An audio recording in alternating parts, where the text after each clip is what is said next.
So Starfield came out last year and it had a pretty contentious, controversial release. There were people that had really strong opinions on both sides, whether they liked the game or they didn't like the game. But I want to talk about a particular pain point that I have seen mentioned by both sides, which is that there's that repetitive nature to the procedural content that's in the game. And I want to talk about how I think procedural content in this game can actually be improved. But before I do that, I kind of want to give just a brief defense of the game as it is now, because I think it's important to consider that just because you don't like a feature doesn't mean that the feature is bad. It doesn't mean that the feature doesn't appeal to other people.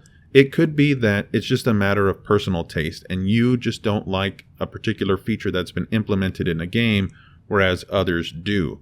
And it's also important to consider that how people react to a particular feature is largely impacted by their expectation going in. So some people may have an expectation that they're going to be getting unique content on every single planet, whereas other people recognize that, well, it's just procedurally generated content, and usually that's not very deep. So how people are approaching this particular feature is going to really impact whether or not they have that negative reaction to it. And the last thing is that even if a feature is not ideal in the shipped game, that doesn't mean the creators just made a really bad choice. It could be that there's a variety of things that happen behind the scenes that cause them to have to change their original design. So it's totally possible that even if this feature isn't as good as it could be, there are totally legitimate reasons on the development side as to why it turned out the way that it did. So I don't want this to come across as me saying, listen, this is how you make a game. Obviously, you have to do it this way. And because Bethesda didn't do it my way, they're dumb and they're wrong, because that's really not my attitude. Now, when it comes to how procedural content can be improved in this game, the first thing that I want to mention is that ideally, if you have the budget and the time and you can get the system working, it's far better to procedurally generate the locations that players are visiting rather than having a list of prefabs that you then use to populate the procedurally generated maps that you create when players land. Now, that's not necessarily an easy thing to do, and there could be plenty of reasons why Bethesda didn't go that route, because you may not be able to provide the same kind of stability or consistency or continuity if you were to really just hand over the creation of these facilities over to the game. But one big advantage that procedurally generating the locations has is that you can create a far greater number of these locations than exist in the game right now. I think there's about or somewhere under 200 unique points of interest that can be used to populate a map in the game.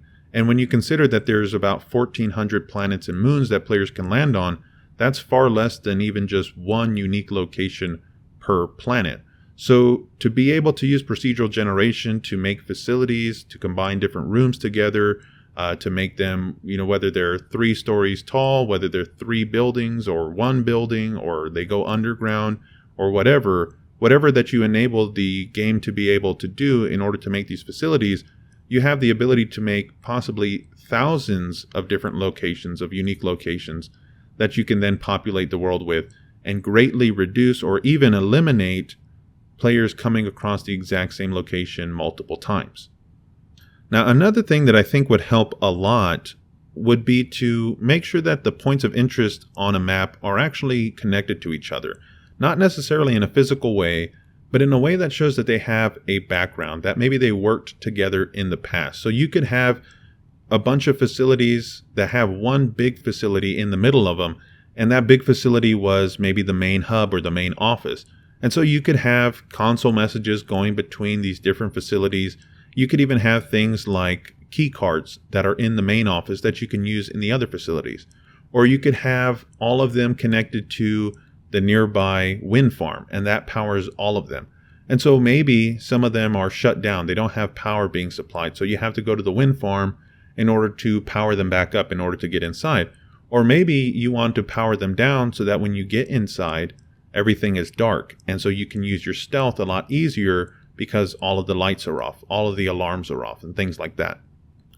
One big benefit to doing this is if you're able to connect all of these points of interest together so that they interact with each other, that they can be interacted with from the different facilities. Maybe you can hack into a nearby facility from the nearby communications facility or something like that. You could start opening doors. You could start looking at manifests for what's in those facilities. Doing all of this kind of turns the landing areas into one big connected dungeon that players have the ability to explore in a variety of ways. They could visit first the power plant or the main office and get an idea of what's in these different places, start turning things off, turning things on, changing the landscape of these different locations before they even get to them. All of this creates this sense that you're in one big dungeon that has so many different approaches, just depending on which buildings you decide to visit, which ones you decide to avoid, which ones you decide to activate, and so on and so on. And I think that would really contribute to making that procedural content feel just a little bit deeper than the way that it is now, where each of these facilities is really just isolated. They might as well be on islands, because while you may have created a very unique map, because that's one thing that the procedural generation does, it creates a unique map where if you go to another planet, you're not going to find another landing zone with the exact same collection of points of interest, but the points of interest themselves are going to be the same as you find them on any other planet. That landing area is what's really unique. And to kind of drive this point home, just think about a deck of cards, right? A deck of cards has 52 unique cards in it, but if you just draw 2 cards, that combination that you draw is one out of 2,652 unique combinations of 2 cards from a 52 card deck.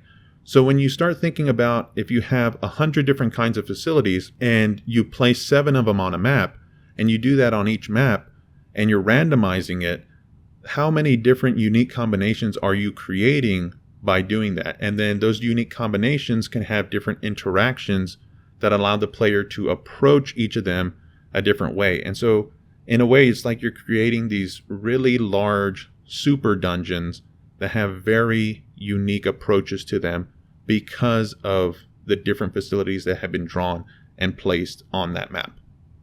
Now, the third thing that I think would improve the procedural content is actually to separate the content out in these procedural areas, because as it is now, when you land on a planet, you will find human structures, you will find ships landing, and if there's animal life and plant life, you will find animal life, you'll find plant life, you'll find minerals, and they'll all be in the same area. So if you want to look specifically for old abandoned structures, well, you'll have to do that with animals roaming around. You'll have to do that with ships landing nearby. Not necessarily am I saying that those are bad things, but I'm just saying you have to experience all of them together. They're not separated.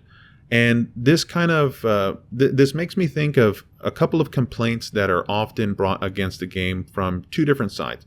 There's a side of players that say that there's nothing to do on the planets, that they're all too empty. And then there's the other side that says that, well, there's too much stuff on the planets. There's human structures everywhere. There's ships landing all the time.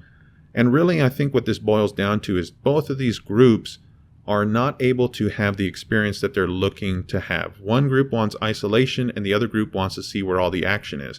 And this is why I think that if you were to separate out the content, you could actually give players a better, stronger experience depending on what they're looking to do. If they're looking to be isolated, you can actually provide them an isolated area on part of the planet that hasn't been touched. If they're looking to find structures and buildings to dive into, you could create a map that has even more of those than what we get now.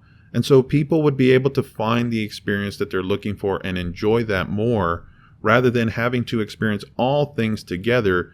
And in that way, they kind of get a watered down version. Now, of course, these areas could also overlap. So it's not like they would be completely separated from each other, but the main goal would be to show players whatever they're looking for, where to find it. And the way that I imagine that working is to show them from orbit, this is the area where human activity is. This is the area where human structures are. This is the area where plant life or animal life or minerals are. And then they would be able to pick and choose where they want to land. And then when you create a map in that area, you make sure to incorporate what you showed them would be there. so they can have more of that. They could have more animal life. They could have more plant life, more minerals in those areas, and less of the other content that they weren't looking to have at that particular time, but they may want to enjoy later, and they would know where to go for that as well.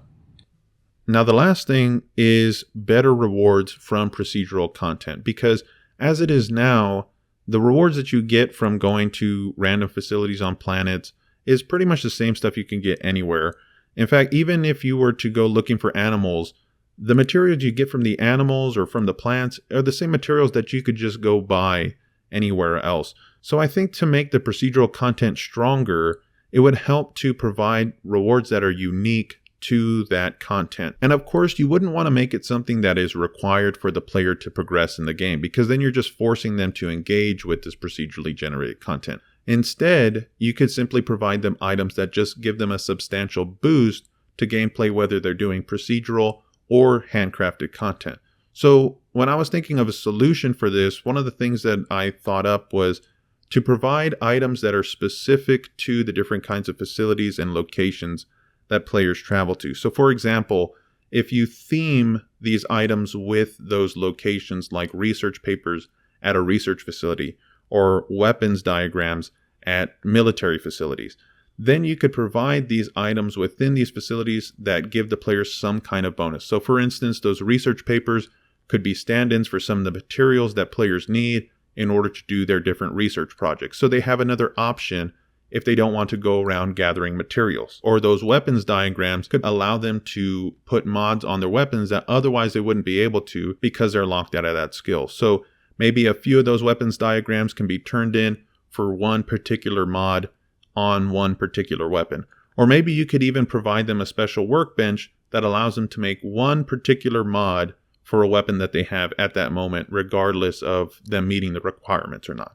And you could also include things like equipment diagrams at mining facilities to help improve your outposts, or ship specifications at abandoned shipyards that can help improve items on your ship. And of course, you could also do more story-based or role-playing based rewards, such as getting contraband from abandoned AI facilities and mech facilities, and possibly you could turn that into the authorities to have it destroyed, or you could sell it just like you could sell other contraband.